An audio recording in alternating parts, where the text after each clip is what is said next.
one of the songs that I'm the most proud of, called Past Life. The whole song is about how it's like, yeah, I loved you. When I was a girl, I loved you.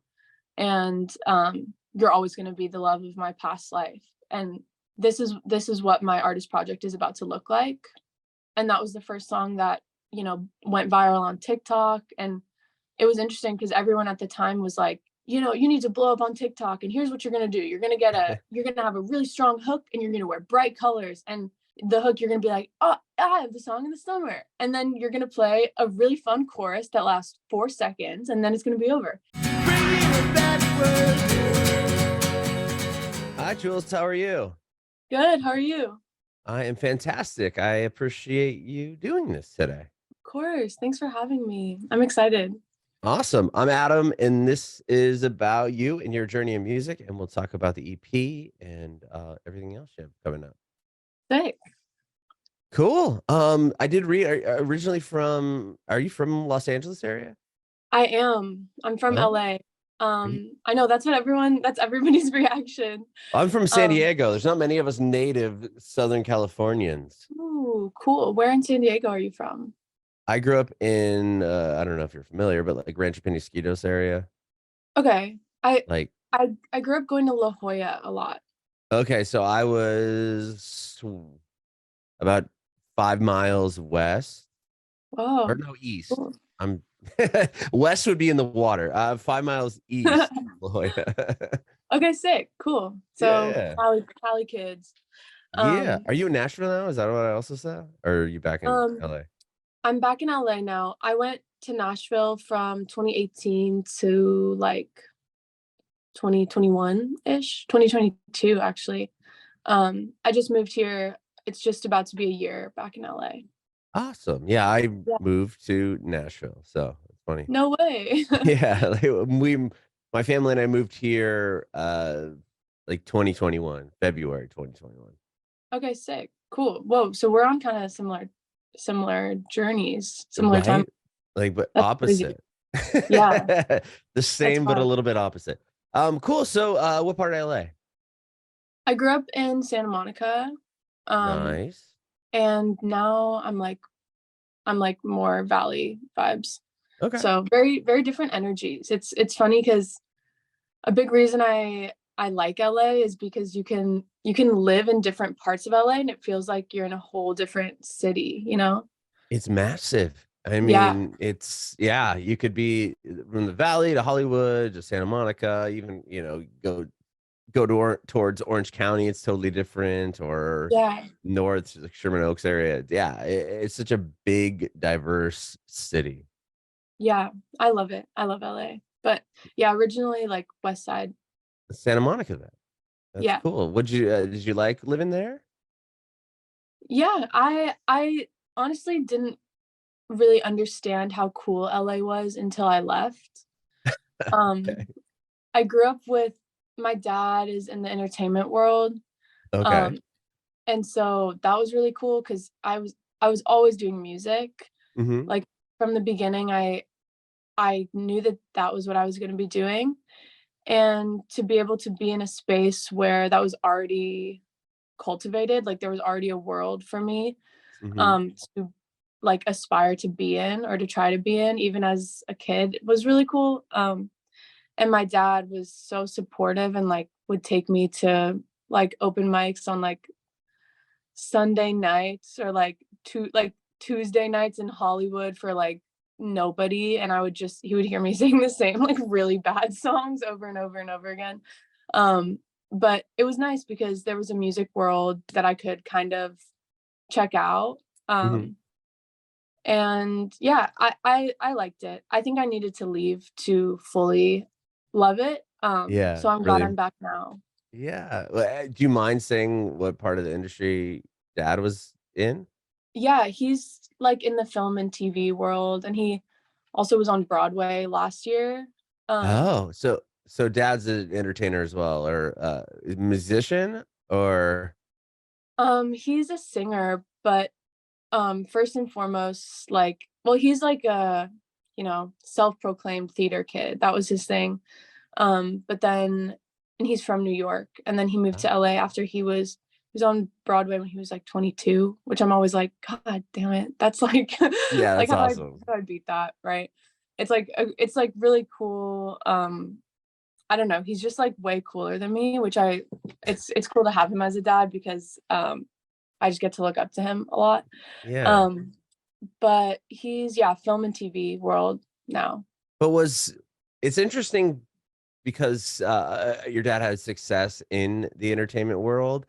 Sometimes parents from I've interviewed a lot of people that started in LA and had famous family members or parents that he would be supportive of what you're doing just because it's such a hard thing to Yeah, really, do something in, right? To make money or to struggle for such a long time. Sometimes parents that have accomplished it, it's like, yeah, that took me forever, or like it was just so much hard work. Obviously, so is anything, but to the the odds are against you right. in this field. So I think that's really awesome that dad was so supportive of what you're doing. Thanks. Yeah, I think he kind of knew, I mean, the feeling of knowing that you have such a long journey ahead of you and also being like, there's literally no way I'm gonna do anything else. I don't know how I'm gonna do this, but there's no way I'm gonna do anything else. I think he understood that. Mhm. So I mean, thank God for him because I think he was just like, well, they're gonna do that. And so I can either be there or not be supportive of it. Right. So I may as well be there. And I'm so happy that he was and is. Um, yeah, I definitely got Sure. lucky. And yeah, Yeah, it's instead of being like, well, you know, do I want to be around for their performances and right. what they're trying to accomplish, or am I going to sit here and just let them know that it's really hard? I mean, But it's I guess hard. Yeah. the benefit, obviously, the supportive aspect of it is really encouraging, though. I bet. How did you start music? Like, were you in singing lessons or anything like that, or guitar at early age, piano? Where'd you start out?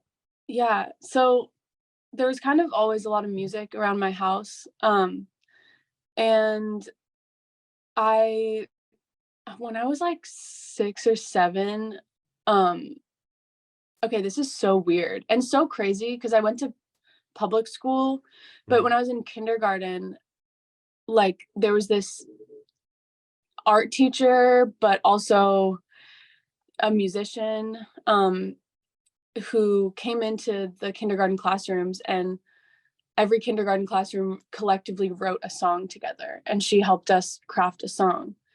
And I hated school. I was a pretty unhappy kid, to be honest. Mhm. I just felt uncomfortable all the time. And I hated school. I always hated school. And my mom told me that that was the one day I came home from school being like, I had a good day at school. Wow. And she was like, "What did you do?" And we wrote this song called The Soup Plantation Oh, about R.I.P. that place, right? right, right. It was such a good spot.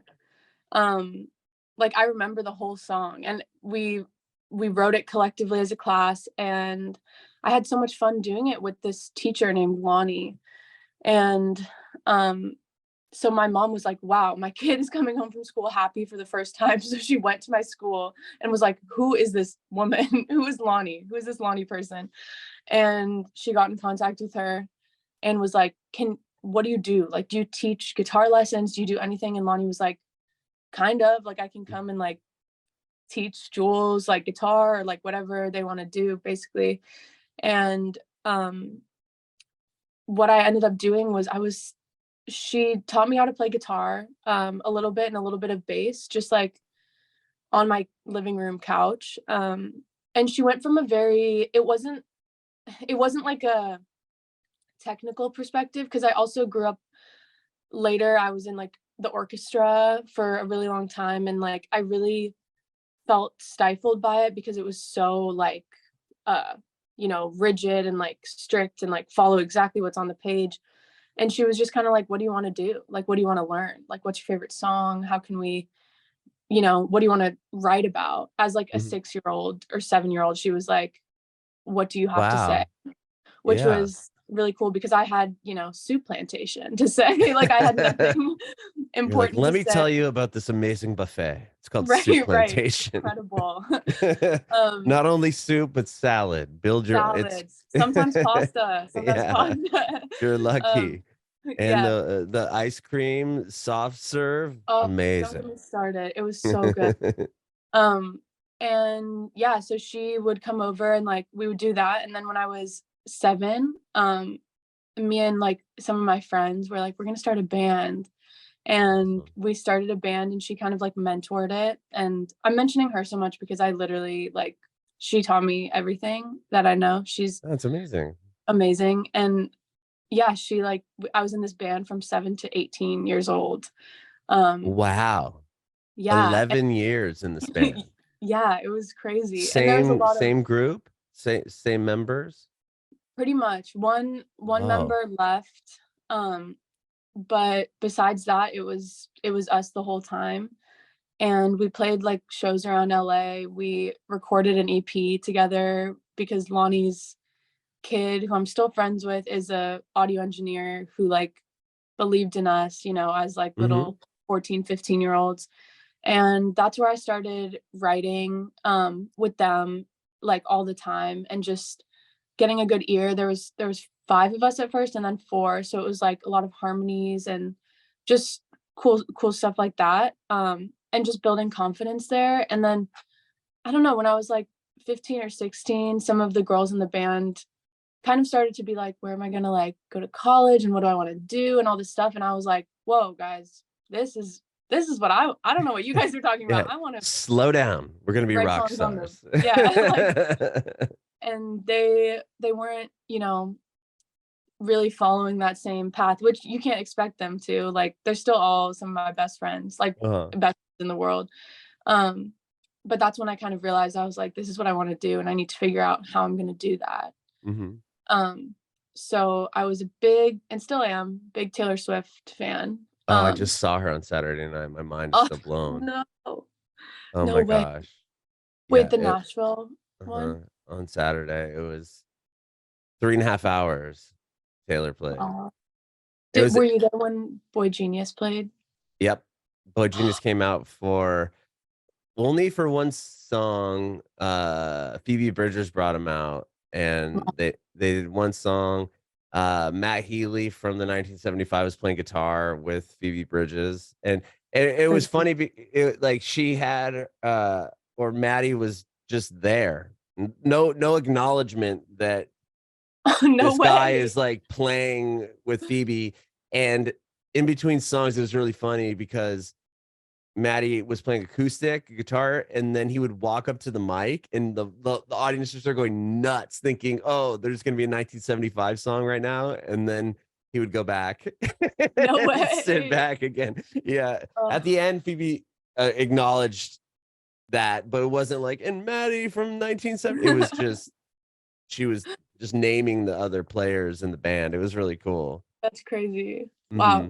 I'm so jealous It that you went was it to was tour. insane. It literally was insane. So sorry to Oh, rub it in, but oh no. You can always interrupt with Taylor Swift. I love her. honestly, the best show I've ever seen in my entire life. I've seen Taylor Swift 3 times, and that was like by far Yeah. the stage. Everything that she had done was so top notch. It was like a 3.5 hour top of the line Broadway show that Wow. with all it was just insane. But She's anyway, crazy. um, I forgot where we're going with this, but Taylor Swift came up, Um, oh and I had to yeah. go off on my rant. Yeah. No, she's the she was my first concert. It was the Fearless tour. Oh Um, damn, you saw it early on. yeah. Oh my God. I'm such a fan. I love her. And I was super inspired by her whole like Nashville, Uh coming huh. of age story or whatever. And I was kind of desperate for independence. And so I was like, like I hate LA, like whatever. And I like didn't like LA at the time. And so um I ended up moving to Nashville and I went to school there. Um I went to Belmont. I was just Um gonna ask Belmont. yeah, for songwriting. Awesome. Um but yeah, I went there and that's when I kind of continued that and kind of figured out what my love for music meant for me and what that was gonna look like. Mhm. So yeah, that's kind of how it started, was the band. Real quick, you mentioned being in the orchestra. Was that what you said before? Yeah. What instrument did you play in the orchestra? Well, I started in 4th grade and I played the cello. Oh, Um, that's an awesome instrument. yeah, it was cool. I played the cello until my sophomore year of high school. Um, Wow. and then I decided that there was no girls playing the stand-up bass. Mhm. So I was like, I don't know, cello was I just like what I just didn't like about orchestra was how, like I was saying, how rigid it was. It felt like just being in I don't know if you were like an orchestra or a band person. Only for 5th grade, and then I quit. Okay. So, yeah, I would've if my mom let me, but it was like you were placed in the order of seats was like best to worst. Right, if you're first chair, that's, like, the ideal. Yeah, which was it felt, it felt like to be first chair, you follow exactly what's on the page, it's like the least creative, least original person Mhm. gets the best, like the first chair or whatever. And there was something that I was so angry at it for that. And so I think a part of me wanted to be like and cello was especially like that because all the kids were like they wanted to go to like a conservatory Oh, yeah. and my Juilliard mom or something. Yeah. yeah, and my mom for sure wanted me to do that. And Okay. um I was like, rebel, rebel. So I was like, I'm gonna go like play the stand-up bass in the back because they get like a spinny chair and like I was like, and there's no girls doing it. And so I switched to that and I did that for a few years. I did that from my sophomore year to my senior year, I think. Mhm. Um, but I was an orchestra kid for sure. I think it was just the closest I could get to music in school. So Mhm. um yeah, I But the don't band, I mean, to have a band start at 7 and go through 18, so, yeah. did the band just kinda end when everyone was like, "Okay, we're all gonna go to college now," and that was Yeah. fun? Yeah. It was kind of Okay. just like we're all moving, so let's go and do our own things. Which was sad, but it felt like it was right too, because I kind of we were all writing together, but I felt like I was kind of trying to be like, come on guys, let's Mm, let's do this, let's do this, let's write more. And then all of a sudden I was on my own with it, but it felt good because I was like, now I only have to rely on myself and I right. trust myself and I know that I'll do it because I love it. So there was something kind of freeing about that too. Mhm. Um, yeah, So yeah, when you it get was to Nashville, you're going to school at Belmont as a songwriting major. yeah. When you get there, are you meeting other people and possibly starting a band again in Nashville, or was it at that point you kind of knew this? Jules is going to be my project, and that I Yeah. I, I don't really want to kind of put myself in that position again. Yeah. Funny you ask because I did start another band. Um, and I at the time when I moved to Nashville, I was very different. I was going by a different name. Like Jules isn't my like legal Birth name, name, okay, birth yeah, name. yeah, legal name, Um, whatever. yeah. And I was not out of the closet. I had long hair, like super different. And I had the love for music and I knew I was gonna do that, but I was always like, you know what? Maybe I'm just gonna write. Maybe I'm gonna write for other people because I wasn't proud of myself. I wasn't proud to present myself to the world. And so I couldn't possibly have something to say and also the nerve to ask people to listen to what I had to say. Mhm. Um, so I just was I Belmont was a funny place, definitely a weird place, but I met it was a private Christian liberal arts music school. So Yeah, it's super gotta super weird mix of people for sure. And I kind of knew I was gay, but like wasn't I didn't have the confidence to come out and then moving to the South and all these like people telling me to like go to Bible study with them. I was like, whoa, I don't know what I just did for myself. But uh, I think my right before freshman year ended, I met this group of girls and they were all gay. They were all gay and they were so cool. And I was like, whoa, these are my people. And we kind of just like we kind of just stuck together for all of college. And it was like maybe 10 to 12 like just gay people. And we were like the only gay people. Um, and we ended up starting a band called Modern Day Flirt. Okay. And I played the bass and I wrote. We all kind of wrote. Um, and it was super fun. And it gave me the confidence because I wasn't confident in myself and my own identity yet. All of a sudden I was on these like stages, like not even like usually like every weekend was spent like in basement house shows. But Hmm. very slowly these people in Nashville and at Belmont started really being into our band and coming out to shows and stuff. And we were like, we're gay and they're listening to us. And we are here singing about girls and Hmm. they like it. And like meanwhile, I was in my songwriting classes changing the pronouns in my songs. I would write these songs about girls and then come in and be like, he makes, like Right, right. I would change them because I was independently, I was too afraid. Hmm. Um, and but then in this band, we were all like singing about girls and people were liking it. So as I'm really grateful for the band because as I was doing my own writing on the side, I was gaining the confidence through the band to be bold and be confident and be loud with what I had to say. And I ended up the band kind of fell apart. But I kind of ended up quitting my like junior year. Um, and that's when I was basically out of the closet. Like by then I had been writing so much for other artists on the side. And I just remember once I kind of reached this level of I know who I am, I was like, I'm an artist. I just didn't know what I had to say until I figured my own shit out. Hmm. And now that I do know myself, I'm like, I have a lot that I want to say. And I actually I'm gonna start like pursuing that. And that's kind of when I quit the band and started really focusing in on my own like solo artist thing. Okay. So that all started when you were at Belmont. Yeah. Yeah. Okay. Yeah, that must have been hard to do, right? Coming out, especially. I mean, obviously, Nashville's definitely gotten a lot more progressive in its views, but it still has that southern kind, grit. Yeah. The southern values, I guess. They say it's the buckle of the Bible Belt. So Mhm. it's yeah, and I've only coming from San Diego and Southern California was definitely a shocker coming here. I was like, whoa, this is way different. Um, Yeah.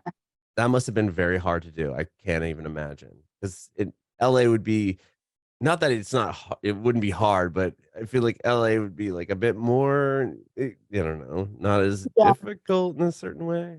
I don't. Maybe I'm Yeah. speaking out of turn. No, no, no, you're right. LA feels I like LA a lot. The way I explain LA to people why I like it, it's because if I tried so hard to be so whack, like so insane and like wear the craziest shit and like just just roll up to like some meeting or some like meeting up with friends or something, trying to be so whack and weird. Like I could try so hard and there's no way I would be the weirdest person. Right. Like Yeah. anything I do, like I just remember walking around Nashville with, I had a it's where I buzzed my hair for the first time, shaved my head. Uh-huh. And I would like, I mean, I have pink hair, but like there I would just color my buzz cut. Like some days it would be blue or pink and I would just change the colors and stuff. And I would get looks like just looking like different there as I mean, you live there. Like it's such a people don't they're not shy about how they feel about it and how they're Uh-huh. not used to it. Um, so there was something cool about that because I had this group, like I said, of people who were so it was like tiny but mighty, they were so bold and they taught me how to be so bold about who I am and to just walk around with, you know, with my head high. And I think learning how to do that in an environment that didn't necessarily support who I am, Mhm. um, was really good for me. Cause now I walk around LA and I don't feel the same. I feel like I said, everyone's dressed wild and all these things, and I'm just another person. And it feels really good because I spent so long being like, whoa, like look at that, look at that person, like look at their hair and like whatever. Right. Um, that was it was a good it was good that my first I was kind of just thrown into it, and I'm glad that I had to gain that, the internal power of being able to do that in a Mhm. place that didn't want me to, because now I just have, I don't know, like an extra set of skills, like in case, you know, I just feel like I just have the confidence to be myself anywhere, and I kind of learned how to stand up for myself there. Yeah, for Um, sure. And to do that in a town that's definitely not nearly as accepting as Los Angeles, maybe, as you said, yeah. you could show up with the most whatever outrageous outfit on, and somebody would still be beating you out, right? Yeah, 100%. You could show It's up at a nice. party as like the Tin Man from The Wizard of Oz, and they're like, "Oh, well, this person over here is doing this." Like, you're still Right, not gonna be the most. But, right. It's nice. It's like a challenge. it's a challenge. So in Nashville, though, when you started going by Jules and writing your solo stuff, or this probably this project you're working on currently, or you have been putting out music with, was that a different? I mean, once you have that kind of weight off your shoulders, and you're like, okay, this is me. I've went over the hurdle of being able to come out and express myself in this way. Did the music change that you were writing? And then tell me about putting out your first songs under this new, Yeah, under your new project. yeah. So it happened a little bit slowly out in Nashville. I actually went by my old name, musically, Oh, okay. for like 2 songs, I think. My first ever single was a song called Therapy, and it was about my, like, first girlfriend who I dated in Nashville, who was my drummer in the band. Oh, Um, okay. and it was like it's still up, I think, but Yeah, it's it's like, under your new project though. At yeah, I least switched. I listened to it, and I was gonna say, but it's under the your Yeah, project now. I switched them all over. It was kind of a bitch to do that, but, I I can't switched even them all imagine. to, yeah, Jules, and then, um, I kind of went in a lot of different directions. I had no team. I was just completely independent, just putting out music that felt good to me. And I remember I have a song called Honey, and it's it's like she's just like honey, she tastes so sweet.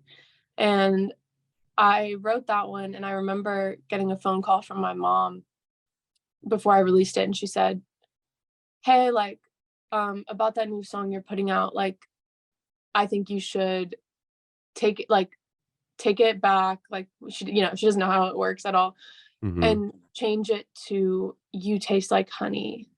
You taste so sweet." Like, because even though it's about a girl, you don't wanna isolate yourself from the world. You don't wanna make people, not be able to relate to the song just because it's about a girl.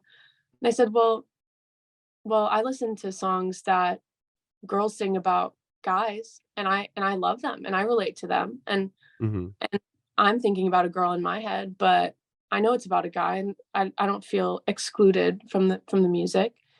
And she said, "Yeah, well, you don't want people to listen and just think that you're gay or something." And I was like, "Okay." Well, it was interesting because it was the first time that I had the confidence to release this song about a girl where the audience can hear it's about a girl Mhm. because of that pronoun usage. And then I had my mom being like, "Don't do it." And so I struggled with that a lot, and I ended up releasing it with, She's Just Like Honey, and it was about a girl, whatever. Um and that was kind of the start of my of where it got kind of hard to release music for the first time, and where it was like, okay, if I'm going to want to be myself and represent a community of people who where sometimes in music it's like, you don't the queer community is still trying to feel represented in music in the mainstream. I was like, if I'm Hmm. gonna try to do that, this is the first time that I'm feeling that and that it's hard. Um and yeah, I released a few songs and then kind of went in a lot of different directions. And all the music that I'm releasing right now basically was mostly written in LA. I started working with my team out here in LA when I first moved here in June. But in Nashville, right before I moved, I had started, working with some publishers and stuff out there. And like I said, I just kept going in all these different directions. And I was in a session with James Droll and Reed Barron, who are two amazing. Well, James is a writer and an artist, and Reed is an amazing writer producer out there. And it was like 3 weeks before I moved to LA, I think. And at the time, I was in a relationship for about a year with this girl who was my guitar player in the band. There's a there's a pattern. Um, Oh, it's different band, Same band. same band. Yep, just stupid me. It was so toxic. It was Did the crazy. drummer stay? No, Okay, that would have no, been that would have been quite the that move. would have been crazy. Yeah. That was bold of me for sure. But we were in a relationship for about a year, and I came out as non-binary, changed my pronouns, and she um refused to use them. And it was kind of like, I want to date a girl, you know, I don't want to date I signed up to date a girl. And I was desperately trying to explain to her, I'm the same person. There's nothing that's going to change about me. Just the way that you are, you know, talking about me. And when you talk about me, I feel like using they, them represents who I am and who you're already dating better than she, her. And she wouldn't do it. And Hmm. so we broke up, and it was obviously that was really hard because it was one of those moments where I was like, I'm being bold by being myself and taking that leap, and then the person who's supposed to, love me and be my partner um can't accept that. And that was really hard for me. And I bet. I wrote a lot of really angry songs about it. Um And then I went into a session, like I said, going back to James Droll and Reed Barron. It was a few weeks before I moved to LA, and I didn't know what I wanted to say exactly, but I knew I wanted to write about that. And we started with this whole track, and we had we had this whole track laid out, and it was kind of like a punky, whatever, because I was like, yeah, I'm angry and I'm mad Mhm. and whatever. And we started talking about the concept, and I remember what I came in with, which is funny because it's so bad. But I came in with, you were the love of my lifetime last time," or something like that. And it was stupid and it didn't make sense, but it was about how I wanted to write about how I had grown as this person, and she wouldn't let me grow out of the person that she was in love with. And I Mhm. just wanted to grow, and I wanted her to stay in love with me as this person that I wanted to grow into. And we ended up kind of flipping that hook into um "You're the love of my past life." Oh, that's um good. Hmm. Thanks. And I was writing with them, and we at some point I was just like, yo, Reed, could you just turn off the track and grab your guitar, and could we just sit here and write a song on the guitar and not worry about the production? And we wrote this song, probably the song that I'm the most proud of, one of the songs that I'm the most proud of, called "Past Life." Hmm. Um And I really loved it because that was the first song where I was like, this is what I have to say. And it was like, I've only had 2 songs ever where I've left the session being like, this song is going to change something for me. And um it felt kind. I was so angry, and it felt kind, and it felt like I was standing up for myself in a way where I didn't need to be mean. Mhm. Because I didn't want to discount the love that we did have, because that's what I was struggling with, is I was like grieving this year relationship while being like, kind of like, screw this girl for not like respecting my identity. And so the whole song is about how it's like, yeah, I loved you. When I was a girl, I loved you. And you're always going to be the love of my past life. And I don't know, it just felt for the first time that I really, this is what my artist project is about to look like. Um and that was the first song that, went viral on TikTok. And it was interesting because everyone at the time was like, you need to blow up on TikTok, and here's what you're gonna do. You're gonna have a really strong hook, and you're gonna wear bright colors. And the hook, you're gonna be like, oh, I have the song in the summer. And then you're gonna play a really fun chorus that lasts 4 seconds, and then it's gonna be over. And I tried that for so long. And in this video, I had moved to LA 2 days before I made this video. And I just sat in my car, and for like a minute, I just told the story. And I talked to my camera, and then I played a guitar vocal because there was no track, guitar vocal, rough work tape from my car speakers of a a long ass verse, pre-chorus, and chorus, like defying all of the TikTok god odds. Right. um, and it blew up, and that was the first like moment I had on TikTok. And Mhm. that's kind of where that following started. And I just remember being like, okay, like all I had to do was be real and be truthful, and that's what worked. And that was kind of the first moment of my artist project where I saw people people's reactions, um and people feeling understood, and all of these things. And like, I got to make this music video where these people like drove hours and hours to be in this music video, just like random people from TikTok, where they could tell me like the stories about their past selves, and like who they grew into and who they were, and all these things. And for the first time, I saw the real effects of what my music could do. And that kind of led me my to writing my project that's coming out, which is an EP called Girls Will Be Boys. Mhm. Um, and then I kind of spent the next like, yeah, 6-ish months just writing for that. And it follows growing into yourself and queerness, but also a lot of mental health and struggles with how growing into yourself can also mean you're growing away from other people, and people who have been in your life for a long time, whether it be family or girlfriends or boyfriends or whoever. Um, and that was kind of the start of that project. So I Wow. guess that was in Nashville, yeah. And I'm so grateful for James and Reed, because they just, I don't know, they believed in me from the start, and to be able to write something like that with people, like, it was just, I mean, it's just such a vulnerable thing, and they just helped me make a really angry feeling into something very delicate that still feels like I'm getting that feeling out.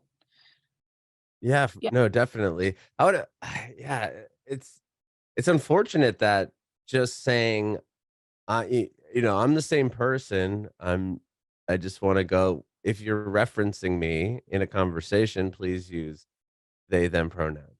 And then that's what, ends the relationship. I would imagine not having like, infidelity or a big blowout fight or that would be very hard. I mean, not that Yeah. those other things wouldn't be very hard, but I could see why you'd be so upset. And Yeah. there's no real like, do you feel like you got closure at some point from that, or was that just through the songwriting after? Personally, I did not get closure. Um, but I think I think I've done enough. Yeah, I guess writing and therapy have helped a lot. I think there's been a lot of songs about it, Mhm. um, and about the girl in general, my ex, and I think I've gotten closure on my own, which I don't think I've done before. Mhm. Because yeah, like you said, it felt like I've I was in two long-term relationships in Nashville. My first girlfriend cheated on me, and I remember, like, yeah, feeling angry and feeling sad and all these things, but the pronoun thing, like, that one really, it was different. It was a different kind of hurt because it was about me this time. With cheating, you can be like, well, she's kind of fucked and like she's obviously insecure and like you can kind of put it Mhm. on her. I'm like, Yeah. she just doesn't like me, like who I am and who's truthful to me. And the only reason we're not together is because she doesn't like me and she doesn't like it. It hurt a lot. I don't want to say more, but I want to say differently. Yeah, It, I would it just imagine that'd be quite a bit different. If someone cheats, you're like, "All right, right." That yeah, obviously that ends it all. There's no right, coming back from that. But right. with the pronoun thing, it's almost yeah, it's just like a unfortunate yeah, I don't know. It's to not wanna be with somebody just over, something like that. It's Yeah, over like bizarre. who they are. So yeah, I definitely I didn't get closure there, but through my writing and I think through mainly through my audience, like the fans telling me what that song meant to them. Mhm. Um, I was like, it was one of the first times where I was like, this is what pain can turn into. And that's been a big part of my next project is what can I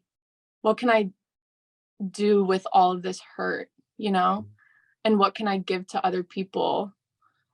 Um, like what can I make of this that I can help other people and in turn that helps me too because it makes me feel like all that hurting and all that pain, wasn't a waste and just Right. I like doing something. I always I can't. I'm so emotional. I'm such a sensitive person that like I there's no way I can keep everything inside because I would just explode. So I do a lot of obviously a lot of writing, but I love like just making things, making clothes, making art, just drawing. And so it's like, what can I do with this? And for the first time, that just allowed me to see what can be made out of it, and it's a lot, you know. Mhm. Yeah, well, I wanna talk about the new project, obviously, of course, the song and the video for "The Daughter My Mother Wanted." But real quick on the TikTok thing, I find it really fascinating that people were telling you, "You need to wear this shirt and blah, blah, blah," and, like, there's this formula to, like, having a viral TikTok moment Hmm. when it's been obviously it's all about just being authentic. I feel like that's what draws people into certain videos, and it sounds like that was what you did. You just were authentic about the song and telling your story and playing it, and then that's what becomes the thing. What was that Hmm. like having was it something that happened really quickly? Whereas the video goes up, you put your phone down, you look at it, and then like those views are going crazy. Like, I mean, explain your viral moment. I love hearing these viral moments in Yeah, personal experiences with them. yeah. I've said this a million times. It's just I would relate it more if I were to have that happen to me. I think I would be the gambling addict with like doing the swap. Oh my gosh! Now so this many followers, this many blah blah blah. Yeah, Just like watching it grow and dopamine hit after dopamine hit. But yeah. what was That your experience like?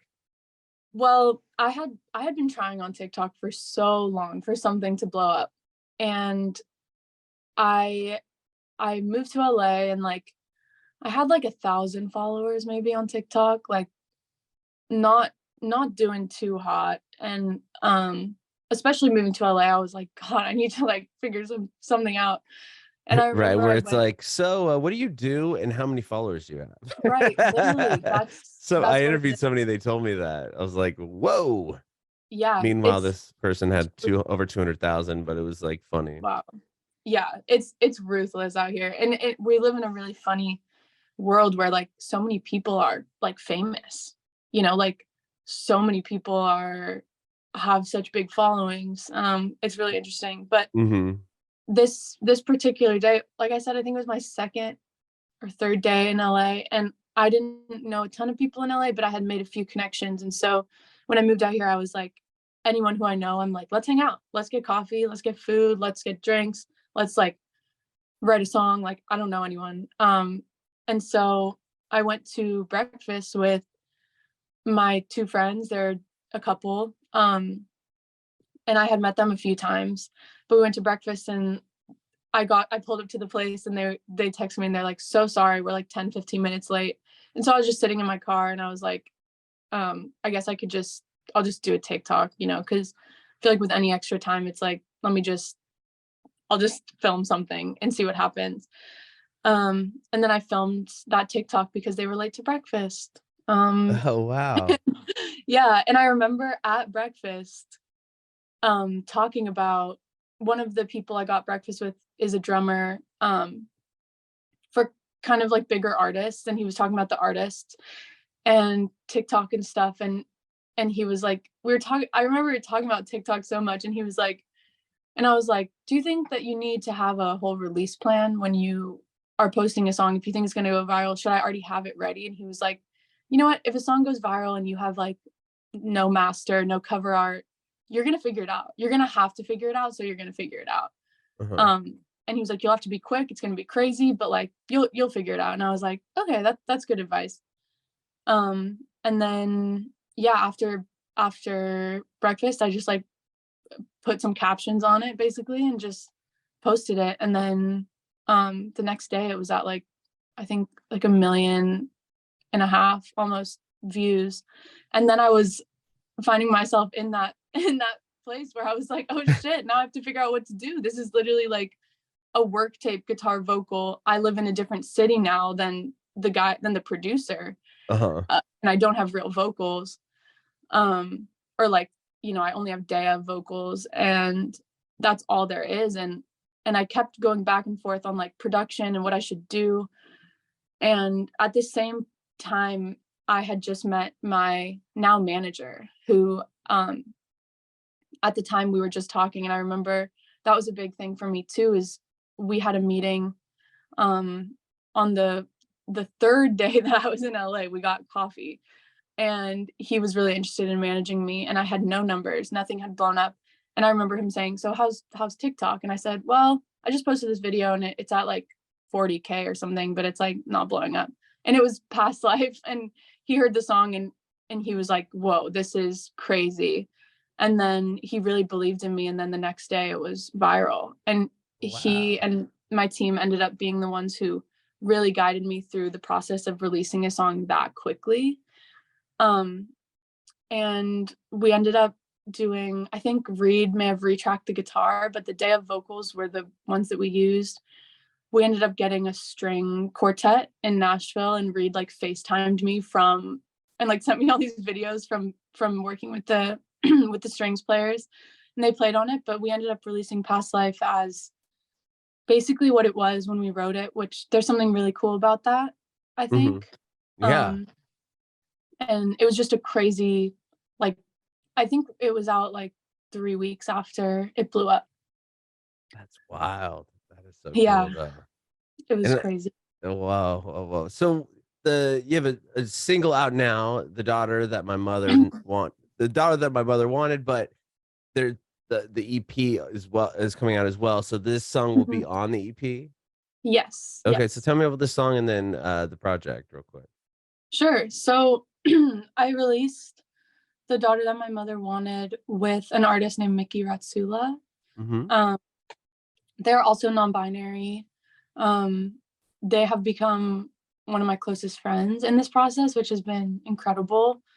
Um, and I wrote this song, man, I went I went no contact with my mom about 9 months ago, 8 or 9 months ago.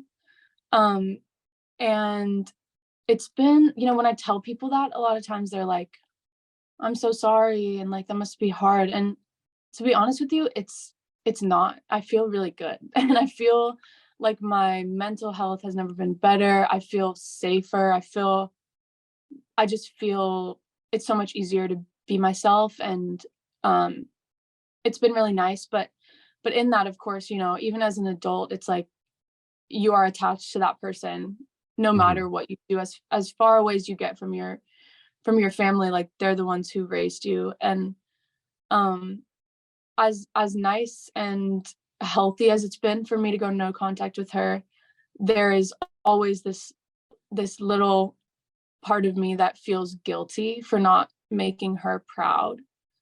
Um, so the daughter that my mother wanted kind of came from that feeling of like, I know who I am, and I know that that's the right thing, and I know that I am not doing anything wrong, but I also know that in her eyes I am. Mhm. And sometimes it feels like there's this little girl kind of like haunting me, like this girl that I could have been if I didn't stand up for myself and if I just went along with what my mom wanted. And a big part of that song was because my mom, like 2 years ago, when I was already out, I had short hair, I was dressing the way I dress now, which is, a little bit more masculine, like baggy clothes. I haven't worn a dress or a skirt in a long time.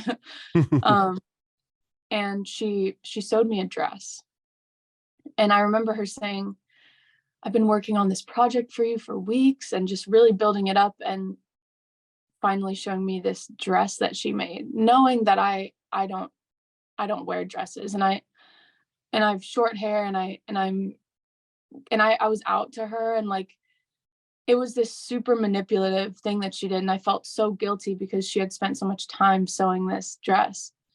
And she she texted me and um she said, "Can you just send me a photo of you in the dress? You don't even have to wear it out, but I just want to see my little girl one last time." And I was like, "Whoa, that hit me in a really weird way." And I that kind of sparked the idea for the song. Mhm. Um and I actually found the voice memo from when I got the idea for the song. It all started with the line, "I think I'm being haunted by the daughter that my mother wanted." Um And yeah, it was kind of just about that. And I feel really lucky to have connected with Miki because they have similar, I mean, different, but kind of same energy from our moms, Mhm. on how they feel about us being ourselves and being non-binary, and the guilt that we feel is similar. And so I feel really lucky to have, first of all, a friend that understands, but not only a friend, but a collaborator who can express themselves in that same way. And we can, like, the fact that we could come together and create something, um I thought that said it exactly how we both wanted to, was a really, really like healing experience for both of us, I think. Mhm. Well, I'm sorry to I mean, the unfortunate events that occurred to inspire the song, but the song isn't really really good, and that line Yeah, is really incredible. thank you. Yeah, I'm sorry to hear about that. That would be, yeah, very definitely manipulative is the Yeah, word, yeah. to describe that situation. But is the whole EP focused kind of around a similar theme, or is like with that? I mean, obviously you're going through it. And it sounds like you're still kind of going through it currently. Is Mhm. that what the EP is it done in, like, is that kind of the through line through it? Kind of, yeah. It's I think the daughter that my mother wanted is probably the the saddest end of the EP's feelings Okay. spectrum. But conceptually, yes. I think so. My next single, coming out next month on June 2nd, is a song called Mommy Issues. So, you know, kind of matches up with it, but it explores a different side of that coin. it's like I was seeing this girl, like, while I was just had gone no contact with my mom. I mean, I'm 23, but I just started seeing this girl who was way too old for me, and I just kind of realized how deeply rooted the mommy issues were. And Mommy Issues, the song, kind of explores the same the same feel like the same, obviously it's from the same situation, but it's kind of like I was kind of like, okay, I've been sad about this for so long that like this is also kind of hot. Like this is kind of like we can make this kind of fun, you know? Mhm. And so Mommy Issues is the kind of like messy, like dirty, kind of hot, and a little bit satirical, like ironic version of the daughter that my mother wanted. I think it's funny that it comes right after. We did that on purpose, Mm. because they are so interconnected. But so it's about my mom, but it's about, it's about a girl at the same time, and it's kind of funny and fun. I love it. It's one of my favorite songs I've ever made. Um, and then there's there's a song, um, the next song is a song called Girls Will Be Boys, which is the title track. Mhm. Um, and this one's also pretty fun. It obviously is a play off of, Boys Will Be Boys. And it's just kind of talking to I kind of low key wrote it talking to my mom, but it comes off as like talking to society and like everyone, and it's just saying like it's kind of a mockery of how they're like, you got sexually assaulted by a man, like that must be really hard. It's just like that's just kind of in his nature, you know? Mhm. And it's like, you grow up, and like growing up as a girl, it was like, oh, he's mean to you, it means he likes you. Like, oh, he's making fun of you in class, like he probably has a crush on you. It was so twisted. And Right. so it's a mockery of that, and it's saying like, I don't know what to tell you. Like, girls are gonna be boys. Like that's in their nature. They're gonna be. It's like I use lyrics like girls are gonna be kissing each other, and like you can't stop them because that's just who they are. And like it's kind of it's about that the queerness. It's about queerness and like becoming yourself and being proud of yourself, but it's in more of a anthemic way, I would say. Mhm. Um, and then the other two tracks, which are not singles, they're just EP tracks. One of them is a demo that thankfully blew up on TikTok multiple times, and it's a song called 25 that I never thought would ever come out. Like, I remember I brought in this concept to so many people, and so many people said no, they didn't want to write it. Um, and I just, like I said earlier, I was a very unhappy kid. I could never picture myself as an adult. Um, and 25 is about how I never thought I would make it past 25. Like I am for the first time very excited to be alive.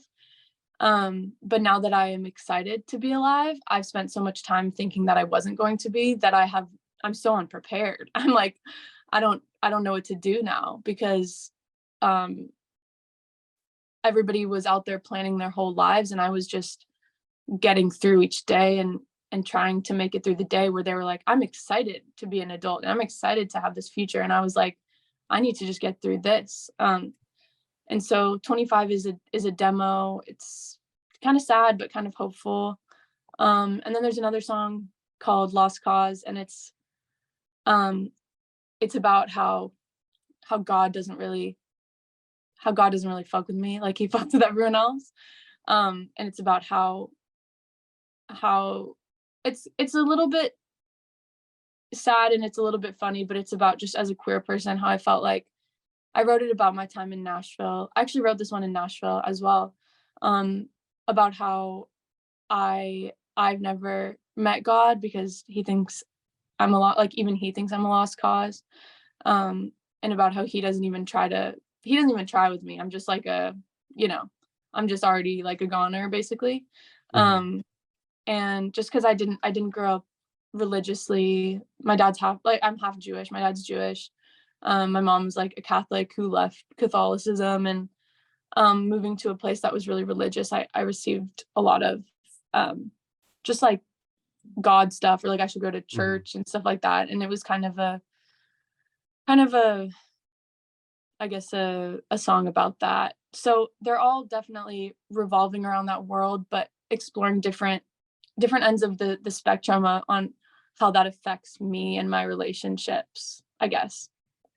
Awesome. Well, I cannot wait to hear the rest of what you have coming out, Thanks. especially the next one, "Mommy Issues," which is Yeah. yeah, I'm excited to hear what you have coming out, and I Thank appreciate your time today. Thank you so much, Jules, for doing this. I do yeah, have thank one you. more question for you before I let you go. I want to know if you have any advice for aspiring artists.